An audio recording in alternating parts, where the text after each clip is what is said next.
Will these changes help Filipino students build a better future? It's a simple question, right? But man, it carries the weight of a whole nation. For years now, the senior high school program was sold to Filipino families with this huge promise. Give us 2 more years of schooling, and your kids will graduate more prepared, highly skilled, and just ready for life.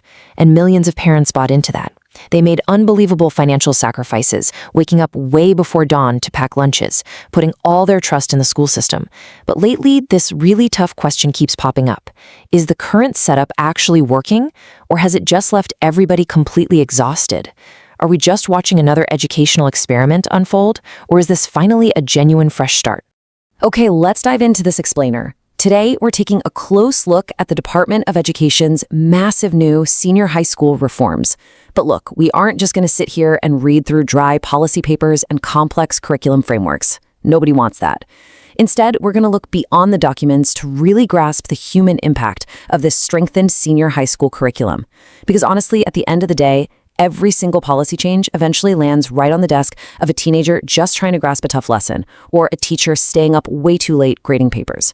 We've got to understand not just what is changing on paper, but why it actually matters to real families. So put yourself in their shoes for a second. Imagine being a grade 11 student under the old K-12 system. You're waking up well before the sun comes up, battling through heavy commute traffic, and then you're expected to juggle 15 different core subjects. 15! You're bouncing from advanced math straight into philosophy, then research, then PE, all in the exact same week. The result? Completely divided attention and, frankly, sheer exhaustion. And it wasn't just the kids. Our teachers were feeling the exact same pressure, literally racing against the clock, trying to cram in countless competencies before the school year wrapped up. It left barely any room for deep, meaningful learning. Which brings us to a really profound realization. Why was this change even necessary in the first place? Well, this quote hits the nail on the head. The challenge was never about effort. The challenge was about focus.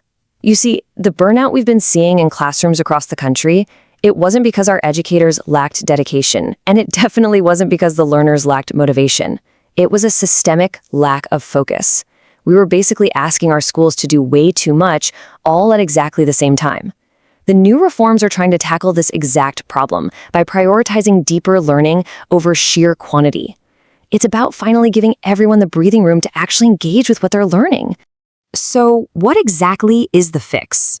Well, the Department of Education, working alongside the Bagong Pilipinas initiative, is launching the Strengthened Senior High School Program, specifically to address this lack of focus. And to be clear, this isn't just about shuffling a few classes around on a schedule. It's strategically designed to help produce critical thinkers, problem solvers, and citizens who are actually ready for the future. The core philosophy here is pretty straightforward. If we want our youth to be ready for the modern world, we absolutely have to stop overloading them with fragmented bits of information and start cultivating their ability to think deeply and adapt. Structurally, this whole shift means moving away from a cluttered, overloaded subject list that, let's be honest, overwhelmed everyone involved. By essentially decluttering the curriculum, the big hope here is to give students their mental bandwidth back. They desperately need that space to actually master the subjects sitting right in front of them, rather than just rotely memorizing a bunch of facts for a Friday test and then completely forgetting them by Monday. Now, the most massive shift in this whole plan is the reduction of core subjects. We are going from an exhausting 15 core subjects down to exactly 5. Just 5. Let me list them out for you. Effective communication, life and career skills, general math, general science, and Philippine history and society. I mean, that is a monumental shift. Instead of frantically rushing through 15 different topics, students are now going to have sustained, in-depth engagement with these 5 essential subjects across the entire academic year. It's a very deliberate pivot from breadth to actual depth. But the simplification doesn't just stop at the subject level. It actually extends to the overarching career tracks as well. Previously, students were forced to choose between 4 pretty rigid tracks: academic, technical vocational livelihood, or TVL, sports, and arts and design. So to eliminate those strict restrictions and get our system more aligned with global best practices, those 4 are being streamlined into just 2 options: the academic track and the newly rebranded technical professional, or Tech Pro, track. This makes the pathways so much clearer and significantly cuts down on the administrative headaches that schools used to face. Let's break down what these 2 tracks actually look like in practice. Now, if you're suddenly wondering, wait, what happened to arts and sports? Don't worry, they aren't gone at all. Students who are passionate about arts, design, or sports will now just take the academic track and simply choose specialized electives in those fields, alongside a minimum of 9 electives designed to prep them for higher education. On the flip side, the Tech Pro track is laser-focused on employment and entrepreneurship. Those students are going to focus heavily on industry-relevant skills and national test certifications, which is the standard body for technical education here, basically equipping them to jump straight into the workforce right after graduation if they want to. Now, here is a feature that truly puts the human experience front and center. It's called the doorway option. Think back to when you were 16 years old for a second. Did you know exactly what you wanted to do for the rest of your life? If you did, wow, you were definitely the exception. Most of us changed our minds on a weekly basis, right? Well, the doorway option lets learners take 2 elective subjects from the other track. This completely empowers a teenager to customize their own path. If their career dreams suddenly change midway through high school, or if they just want to build cross-disciplinary skills, like an academic student wanting to learn a technical trade, they finally have the flexibility to explore without feeling totally trapped. And for those students choosing the Tech Pro track, here is the number that really changes the game: 320 to 640. That is the new mandatory hour requirement for work immersion. It has massively jumped up from the previous requirement of just 80 hours. So what could this actually mean for students? Well, imagine the difference between spending just 2 weeks at a workplace versus spending almost an entire semester there. This extended immersion ensures that when these kids graduate, they aren't just walking away with a piece of paper. They are graduating with actual hands-on workplace confidence and real-world industry connections. Okay, it all sounds absolutely incredible on paper, right? But we really have to ask the difficult, necessary question. What actually happens when these high-level policies meet the daily realities of a Filipino classroom? Because, let's be real, a beautifully designed curriculum document means very little if the school doesn't have the resources to actually teach it. We need to pivot away from the systemic policy for a minute and look at the human reality on the ground. What day-to-day challenges do our teachers face as they try to bring this new, strengthened curriculum to light? We've got to be totally honest about the very real hurdles our educators are facing right now. In rural schools, there's often a stark lack of computers, internet access, and modern learning materials. Meanwhile, in urban areas, teachers are navigating incredibly overcrowded classrooms while managing a sheer volume of administrative tasks that literally pull them away from actual teaching. You add to that the diverse needs of the learners and limited access to ongoing professional development, and you've got a perfect storm of on-the-ground challenges that policy alone just cannot instantly fix.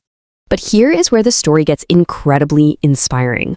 Recent research published in the Cognizance Journals studied the Iloilo Schools Division, and it explicitly proved something really beautiful. It showed that while systemic challenges definitely negatively impact classrooms, the unwavering resilience of Filipino teachers is actively bridging that gap.